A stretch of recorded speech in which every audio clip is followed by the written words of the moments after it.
అపవాది అయినా సాతాను ఎవరిని మృంగాలో, ఎవరిని పాడు చేయాలి, ఎవరిని నాశనం చేయాలి, ఎవరిని పతనము చేయాలని ఒక గర్జించు సింహం వలె అపవాది ఎదురు చూస్తున్నాడు. అనుకుంటున్నావు ఇంకా సమయం ఉందని, నీవు అనుకుంటున్నావు ఇంకా కొంతకాలం ఉందని, నీవు అనుకుంటున్నావు ప్రభు రాకడ ఇంకా ఆలస్యం ఉందని, నీవు అనుకుంటున్నావు ఇంకా మనం ఆటలు ఆడొచ్చు, పాడొచ్చు, చెయ్యొచ్చు.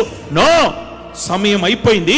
అపవాదైన సాతాను గర్జించు సింహం వలె నోరు తెరుస్తున్నాడు.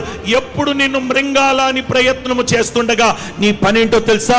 రాజవంశములో ఉన్న వ్యక్తిగా సింహపు నోరులను మూయించగలిగిన ఒక రాజకుమారుడిగా నువ్వు యుద్ధము చెయ్యుదువుగాక.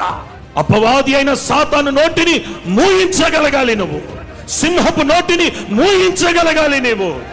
అపవాది అయిన సాతాను గర్జించు సింహం వాళ్ళే నీ మీదకి వచ్చినప్పుడు వాడిని చూసి కలవరపడద్దు, వాడిని చూసి భయపడద్దు. నిన్ను బెదిరిస్తారు, నిన్ను భయపెడతారు. సింహం వస్తుంది, నిన్ను చంపేస్తుంది, నిన్ను కొరికేస్తుంది, నిన్ను తినేస్తుంది. ఇక నువ్వు నాశనం అయిపోతావు, నువ్వు పతనం అయిపోతావు, నువ్వు ఉద్యోగం చెయ్యలేవు, ఇక నీకు పిల్లలు కారు, నీకు పెళ్లి కాదు, నీ వ్యాపారం జరగదు, నువ్వు అడుగులు వేయలేవు, నువ్వు సాధించలేవు అనే ఒక దుష్టుడు నీ చెవులో వినిపిస్తా ఉంటాడు. సింహం కాటికి, ఆ సింహం అరుకి, ఆ సింహం కేకలకు, ఆ సింహం రూపాన్ని చూసి భయపడొద్దు.